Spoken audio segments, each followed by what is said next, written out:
Good morning everyone, welcome back to GK today. I hope आप सब बिल्कुल ठीक होंगे और आज हम डिस्कस करेंगे 16 मई के सबसे मोस्ट इंपॉर्टेंट करंट अफेयर्स। चलिए अपना सेशन हम स्टार्ट करते हैं। फर्स्ट क्वेश्चन है, which institution released a report titled as race to net zero. कौन से इंस्टीट्यूशन ने इस रिपोर्ट को जारी किया है, आपको ये बताना है। तो इसको जारी किया है बैंकॉक बेस्ड यूनाइटेड नेशंस की बॉडी ने, जिसका नाम है economic and social commission for Asia and the Pacific. ठीक है, इसमें इन्होंने ये बताया कि ज़्यादातर कंट्रीज़ एशिया पैसिफिक में ऐसी हैं जो इनसफिशिएंटली प्रिपेयर्ड हैं। अगर हम किस टर्म्स में बात करें, जो भी एक्सट्रीम वेदर इवेंट्स होते हैं या फिर नेचुरल डिजास्टर होते हैं उनके केस में। ठीक है, मतलब क्या है कि अगर किसी भी तरह का क्लाइमेट चेंज होता है या नेचुरल डिजास्टर आता है तो ये कंट्रीज प्रिपेयर नहीं है इसको टैकल करने के लिए। ठीक है, तो रिपोर्ट के अंदर क्या है ये कभी नहीं पूछा जाएगा आपसे, बस याद रखिएगा कि रेस टू नेट जीरो नाम की एक रिपोर्ट है जिसको जारी किया है United Nations economic and social commission for Asia and the Pacific ने। फाइन। इसके अलावा अगर हम कुछ इंपॉर्टेंट रिपोर्ट्स की और बात करें तो हाल ही में फोर्ब्स ने एक लिस्ट जारी करी थी जिसमें उन्होंने बात करी थी दुनिया के हाईएस्ट पेड एथलीट्स के बारे में कि सबसे ज़्यादा पेमेंट किस एथलीट को मिलती है। ठीक है, और ये रिपोर्ट बेस्ड है 2023 पे। तो इसमें पाया गया कि क्रिस्टियानो रोनाल्डो सबसे ज़्यादा पेड एथलीट हैं। सेकंड नंबर पे इसमें है लियोनेल मेसी और थर्ड पे हैं किलियन मबापे। ठीक है, तो ये टॉप 3 हाईएस्ट पेड एथलीट्स हैं पूरी दुनिया के अकॉर्डिंग टू द फोर्ब्स। इसके अलावा कुछ दिनों पहले हमने सिप्री की रिपोर्ट देखी थी कि कौन सी कंट्री अपनी मिलिट्री पे कितना ज़्यादा स्पेंड करती है, और इसमें हमने पाया था कि यूएस सबसे ज़्यादा स्पेंड करता है अपनी मिलिट्री के ऊपर। सेकंड नंबर पे था इसमें चाइना और थर्ड पे था रशिया। ठीक है, इंडिया की बात करेंगे तो इंडिया जस्ट इसके बाद आता है, इंडिया की रैंक थी 4th। फाइन। और इसके अलावा एक रिपोर्ट जारी करी हेनले एंड पार्टनर्स ने, जिसके मुताबिक दुनिया की वेल्दिएस्ट सिटी कौन सी थी, सबसे अमीर सिटी थी न्यूयॉर्क। फाइन, 2023 की बात हो रही है। और सेकंड पोजीशन पे इसमें कौन सी सिटी थी, तो ये है टोक्यो, जापान कंट्री से। और इसमें भी मुंबई से टॉप 50 में एक ही सिटी फीचर हुई है, मुंबई, जिसकी रैंक है 21। और भी सिटीज़ फीचर हुई हैं लेकिन मुंबई जो है वो टॉप 50 में था। ठीक है, तो याद रखिएगा इनकी रिपोर्ट के मुताबिक दुनिया की वेल्दिएस्ट सिटी साबित हुई न्यूयॉर्क। नेक्स्ट है, which country hosted the first China central Asia summit. इस समिट के लिए कौन सी कंट्री होस्ट है, आपको ये बताना है। तो चाइना सेंट्रल एशिया समिट का जो इनॉग्रल एडिशन है उसको होस्ट करेंगे चाइना के प्रेसिडेंट शी जिनपिंग। ठीक है, और लीडर्स इन कंट्रीज के मौजूद रहेंगे इस समिट में। कौन कौन सी कंट्रीज के, Kazakhstan, Kyrgyzstan, Tajikistan, Turkmenistan and Uzbekistan. ठीक है, तो बस याद रखिएगा कि जो पहला चाइना सेंट्रल एशिया समिट है उसके लिए होस्ट कंट्री कौन सी है, तो ये है चाइना।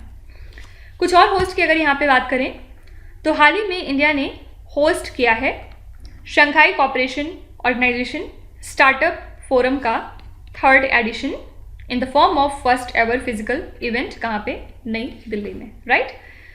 और इसके अलावा science 20 engagement group meeting conduct हुई अंडर इंडियाज G20 प्रेसिडेंसी। कहाँ पे, लक्षद्वीप में। तो अगर आपसे पूछें कि साइंस 20 जो इंगेजमेंट ग्रुप मीटिंग थी उसके लिए होस्ट कौन सी जगह थी, तो वो है लक्षद्वीप। और इन सब चीज़ों के अलावा हमने ये भी देखा था कि क्वाड की 3rd मीटिंग हाल ही में कंडक्ट हुई जिसके लिए होस्ट सिटी थी सिडनी। मतलब कौन सी कंट्री होस्ट थी, ऑस्ट्रेलिया। ठीक है, सबको कमेंट्स में बताना है कि क्वाड में कौन कौन सी कंट्रीज आती हैं। नेक्स्ट है, which state or the union territory launched the Jagan Annaku Chebudam program. इस प्रोग्राम को किस स्टेट ने लॉन्च किया है, आपको ये बताना है। एक्चुअली ये प्रोग्राम है आंध्र प्रदेश गवर्नमेंट का, और आजकल किस वजह से न्यूज़ में है, क्योंकि as a part of this program Andhra Pradesh के chief minister mister YS Jagan Mohan Reddy ने एक टोल फ्री हेल्पलाइन नंबर जारी किया है जो कि है 1902। ओके, और क्विक और क्वालिटी सॉल्यूशंस प्रोवाइड करेगा ये किसी भी तरह की ग्रीवेंस के लिए रिगार्डिंग वेलफेयर स्कीम और जो भी गवर्नमेंट की सर्विसेज हैं उनसे रिलेटेड। साथ ही अगर कोई ग्रीवेंस अपना शेयर करता है तो उसको एक यूनिक YSR आइडेंटिटी प्रोवाइड की जाएगी, जिसके बाद उसको रेगुलर अपडेट भी दी जाएगी उसकी ग्रीवेंस से रिलेटेड। ठीक है, YSR का फुल फॉर्म क्या है, योर सर्विस रिक्वेस्ट आइडेंटिटी। तो इस तरह से इसको पूरा सिस्टम बनाया गया है। याद रखिएगा ये प्रोग्राम किसका है, तो आंध्र प्रदेश गवर्नमेंट का। अच्छा, कुछ स्कीम की अगर बात करें, एक बार रिवाइज करते हैं कुछ पुरानी स्कीम्स जो हाल फिलहाल न्यूज़ में थी। सबसे पहला है इसमें reach out scheme. Reach out का फुल फॉर्म क्या है? Research education and training outreach program. इसको लॉन्च किया था इंडियन गवर्नमेंट ने रिसर्च एजुकेशन एंड ट्रेनिंग को प्रमोट करने के लिए कंट्री के अंदर, और ये किसका इनिशिएटिव है? मिनिस्ट्री ऑफ अर्थ साइंसेस का, ठीक है। इसके अलावा हाल ही में जो सागर परिक्रमा है, इसका चौथा फेज लॉन्च किया गया है। कहाँ पे? कर्नाटका स्टेट में। और ये किस मिनिस्ट्री से रिलेटेड है? Ministry of fisheries, animal husbandry and dairying. इसका जो फर्स्ट फेज था वो 2022 में लॉन्च कर दिया गया था, ठीक है। इसका एम क्या है? एक सी वॉयज ऑर्गेनाइज करना सभी कोस्टल स्टेट्स और यूनियन टेरिटरीज में, ताकि जो भी हमारे फिशरमैन हैं उनको काफ़ी ज़्यादा हेल्प और सपोर्ट मिल सके। तो ये पूछा जा सकता है आपसे कि सागर परिक्रमा किस मिनिस्ट्री से रिलेटेड है? तो ministry of fisheries, animal husbandry and dairying. Next है project smart, which was seen in the news recently, is associated with which union ministries?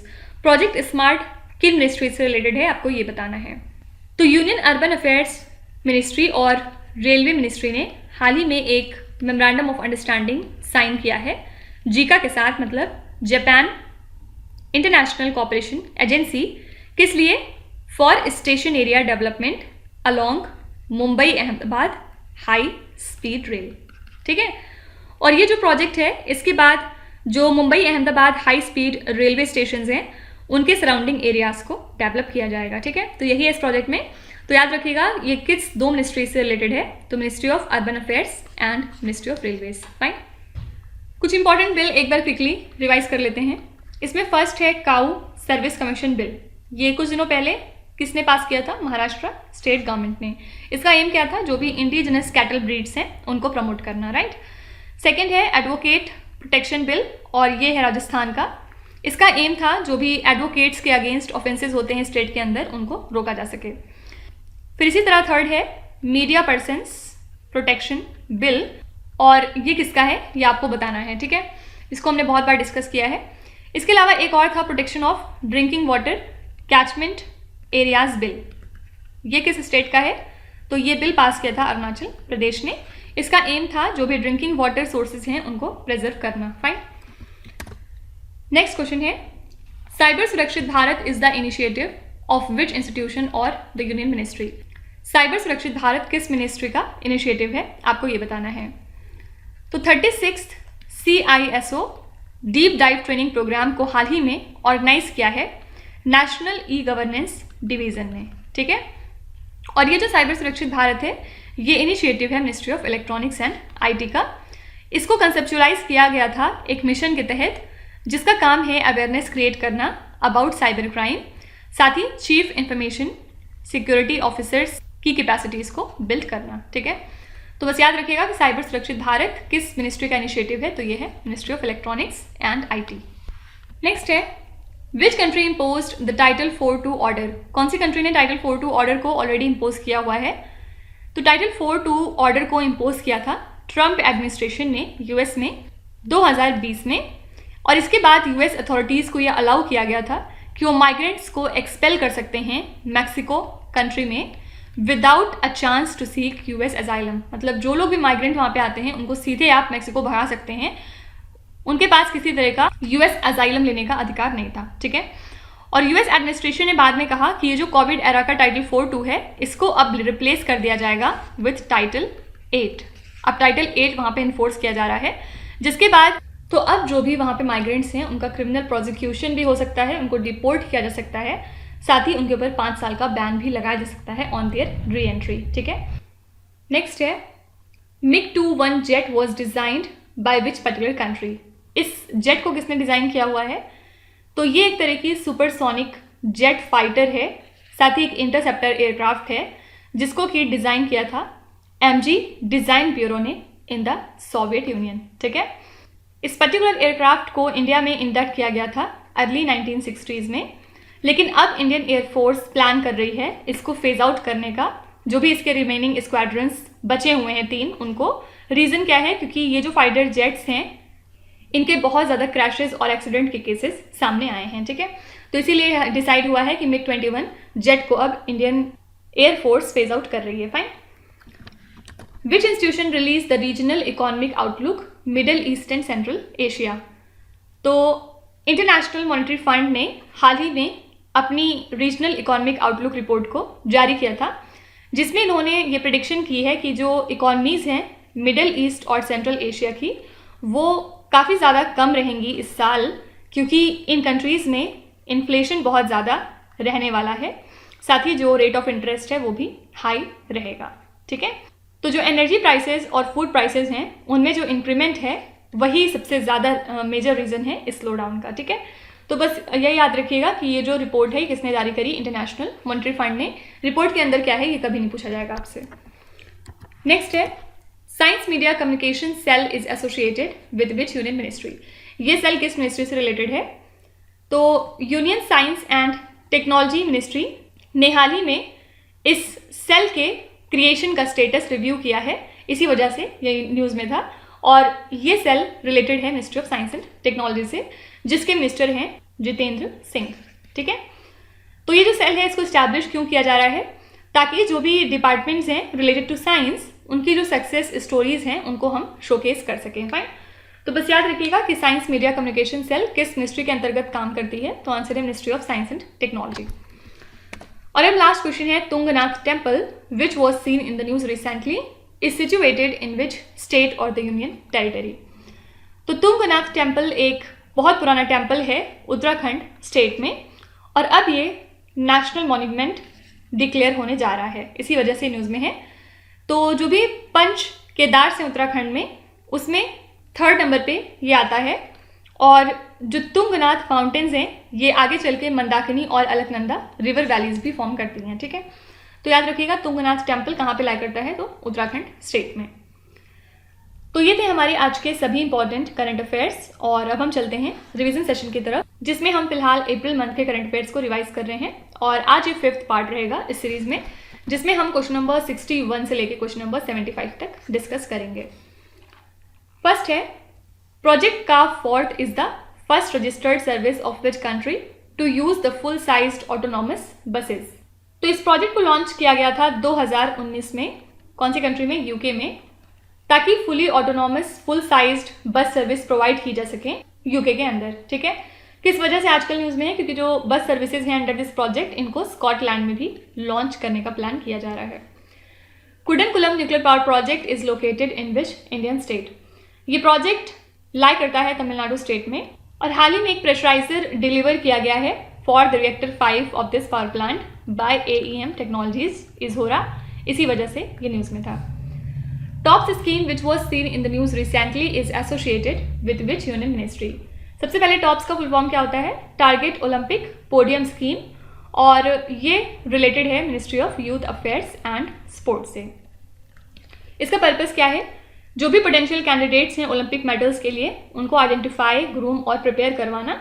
तो हाल ही में स्पोर्ट मिनिस्ट्री ने अप्रूवल दिया है कि इस स्कीम के अंतर्गत 12 पैरा बैडमिंटन प्लेयर्स को फिनेंशियल हेल्प प्रोवाइड की जाएगी, जो कि पार्टिसिपेट करेंगे upcoming Brazil para badminton international में, इसी वजह से ये न्यूज़ में था। ठीक है, तो 2 बातें याद रखिएगा, ये टॉप्स स्कीम किससे रिलेटेड है? मिनिस्ट्री ऑफ यूथ अफेयर से, और टॉप्स का फुल फॉर्म अगर आपसे पूछें तो target Olympic podium scheme. Lumpy skin disease causes high fever in which type of species.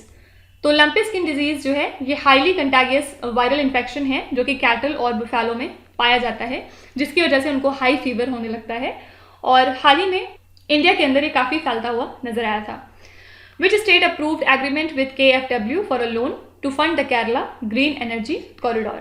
नाम से ही पता चल रहा है, आंसर हो जाएगा यहाँ पे Kerala. Kerala green energy corridor actually electricity को सिंक्रोनाइज कर रही है, जो कि प्रोड्यूस्ड होते हैं from renewable sources with the conventional power stations in the grid.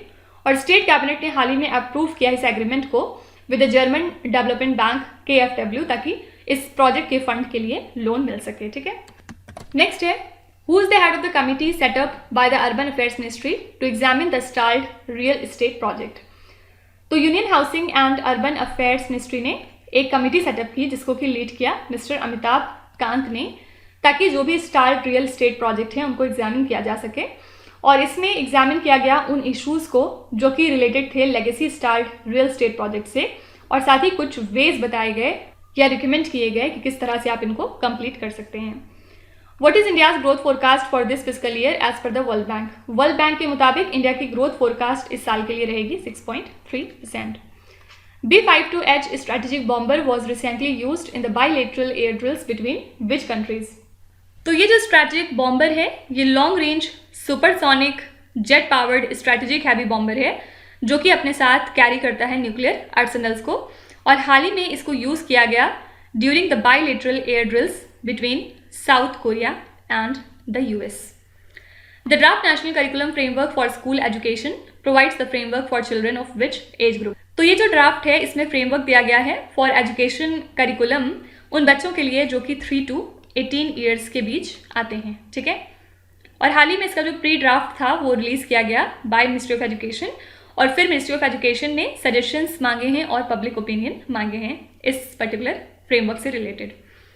Which union ministry notified the amendments to the IT rules 2021? Answer हो जाएगा ministry of electronics and IT।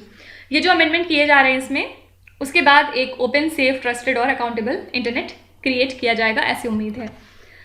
Juice mission which was seen in the news recently is associated with which space agency? कभी कभी ये भी पूछ लेते हैं कि जूस मिशन किस प्लैनेट से रिलेटेड है, तो याद रखिएगा जुपिटर से। और ये जो जूस है इसका फुल फॉर्म क्या है? Jupiter IC moons explorer mission, ठीक है। इसको अप्रैल मंथ में लॉन्च करने का प्लान किया गया था, और इसमें क्या होगा, जो जुपिटर प्लैनेट है उसको एक्सप्लोर करेंगे, और जो भी जुपिटर के सैटेलाइट हैं लाइक कैलिस्टो, गैनीमेड और यूरोपा, इनको भी एग्जामिन किया जाएगा, ठीक है।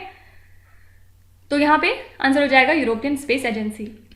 Hay fever is associated with which country? Hay fever related है जापान से। ये एक तरह की सीजनल एलर्जिक रिएक्शन है जो जापान में हो जाती है ड्यूरिंग द स्प्रिंग सीजन, और हर साल स्प्रिंग के महीने में जो जापानीज हैं वो इससे अफेक्टेड होते हैं और काफ़ी फिर प्रॉब्लम बाद में होती है।